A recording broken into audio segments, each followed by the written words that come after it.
Today, Russia warned against the delivery of F-16 fighter jets to Ukraine, saying the move increases the risk that NATO will be pulled into this conflict. Now, that is one possible consequence, but apparently the possible advantages outweigh any negatives. Last week, several Western European countries signaled that they are ready to send Ukraine F-16 fighter jets. And over the weekend, U.S. President Biden said yes to U.S. forces training Ukrainian pilots to fly those planes. For months, Ukraine's President Zelenskyy has lobbied leaders and courted capitals for more weapons, especially those fighter jets. Well, finally, it's beginning to pay off. Volodymyr Zelenskyy during what turned out to be a highly successful visit to Japan.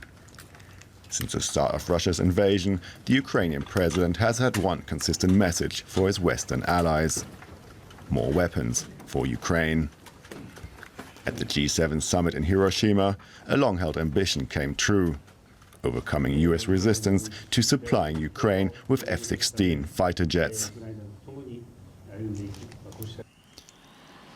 With thousands of F-16s in service in dozens of countries, the versatile fighter is seen by Kyiv as the best aircraft to challenge Russian air superiority. US President Joe Biden had long resisted Kyiv's demands for fear of the conflict spreading beyond Ukraine's borders. But after allies such as the UK and the Netherlands pushed for sending the US-made jet to Ukraine, Biden told Zelenskyy he had finally dropped his objections. I told him the United States, together with our allies and partners, is going to begin training Ukrainian pilots in fourth-generation fighter aircraft, including F-16s, to strengthen Ukraine's Air Force as part of a long-term commitment to Ukraine's ability to defend itself. We provided the last year all that they needed to deal with what they were dealing with at the moment. And that's when now we're moving in the direction of putting them in a position to be able to defend themselves in ways beyond what they've had to deal with so far. With the US veto gone, Ukraine's allies are free to donate the F-16 to Kyiv. We are working on it. I'm sure because we already know which countries we will work with. We worked on that even before we unlocked a training program for the F-16s. We will get the planes. For now, I can't say how many. It's not a secret. I don't know myself. Russia has dismissed the impact the fighter jets would have on the battlefield. It suggested their use would raise the specter of NATO involvement in the conflict. But in the past, Moscow's threats have failed to prevent Ukraine from upgrading its arsenal. Well, to discuss the F-16 factor in this war, I'm joined by a man who speaks with the voice of experience from inside the cockpit. John Teichert is a retired Brigadiere General and command pilot in the U.S. Air Force. He also served as Assistant Deputy Undersecretary of the Air Force in charge of international affairs, and he joins me tonight from Washington, D.C. General Teichert, it's good to have you on the program. I want to discuss pilot training with you in just a moment, but first, you heard the news from President Biden that the U.S. plans to train Ukrainian pilots to fly these F-16 fighter jets. What's your take on this decision? Brent, thanks for having me. And my take is that it is about time.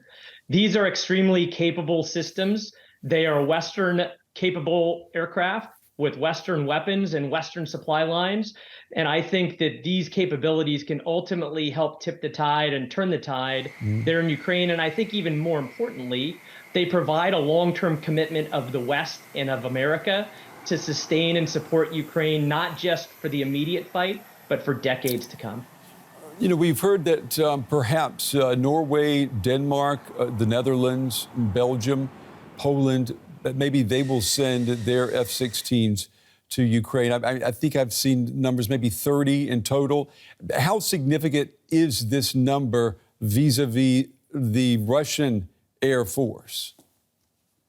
Brent, I think whether they get 24 or 30 or 36 aircraft, I think it's significant because I think these capabilities are important to provide this thing called air superiority and to enable long-range precision strike and the capability to support troops on the ground. And again, these are more capable than aircraft than anything Ukraine already has. And I think it's going to be significant to the war effort for them. President Biden, he has been clear that these fighter jets are not there to strike targets inside Russia. Take a listen to what he said.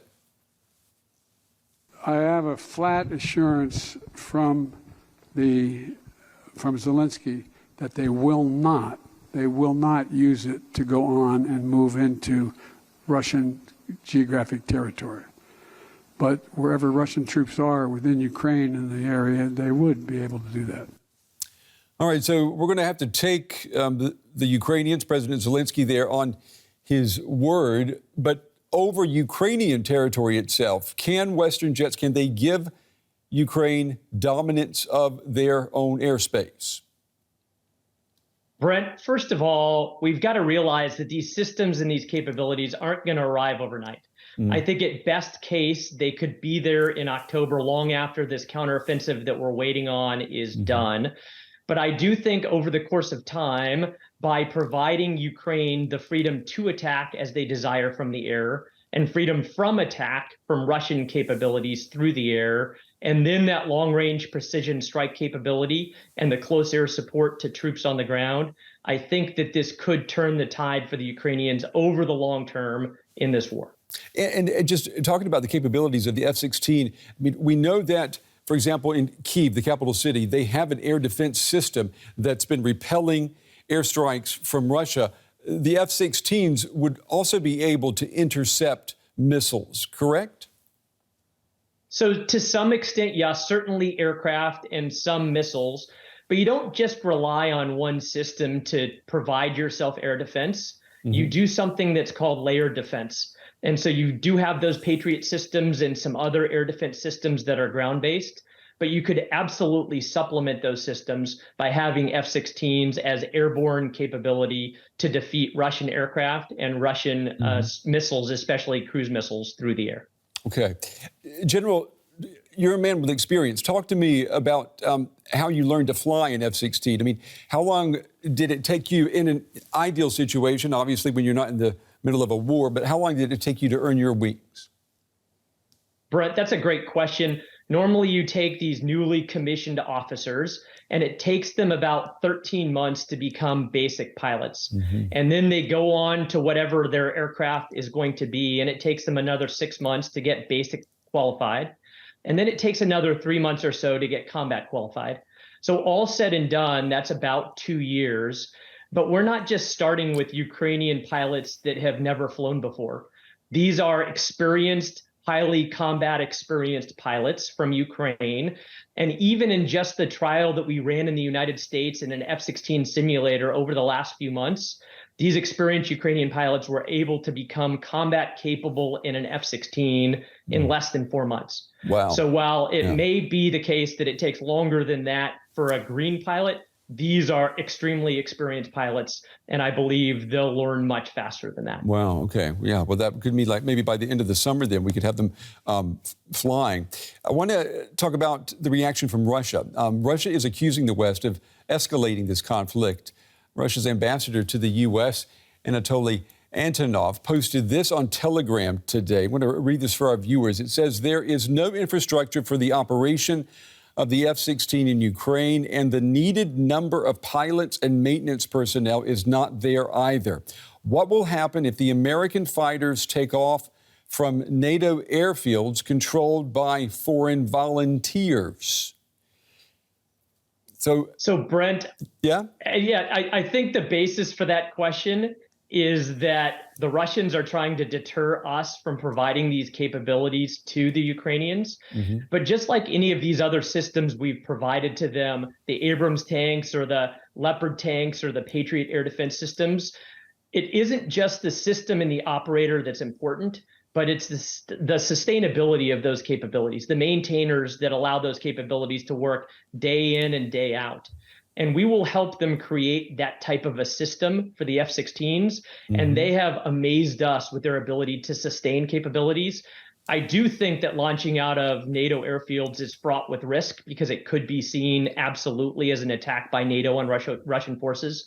But I don't think the Ukrainians are going to need to use that.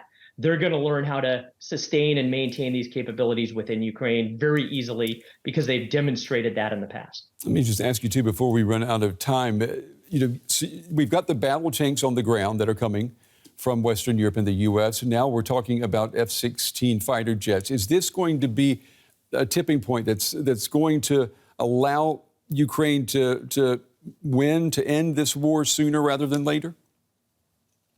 Brent, we would all hope that that would be the case to stop this Russian war of aggression, but we know that it's going to take maybe until the end of the summer or into the fall before they get some of these capabilities and are able to use them.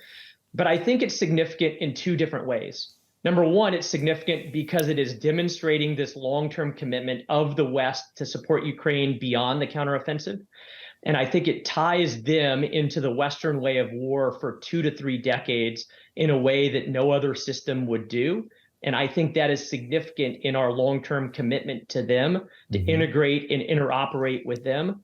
And then I think from an operational standpoint, providing that air superiority and providing some additional long-range precision strike capability could be significant, are some of those hinge elements that Ukraine needs in order to win this war against Russia. Okay.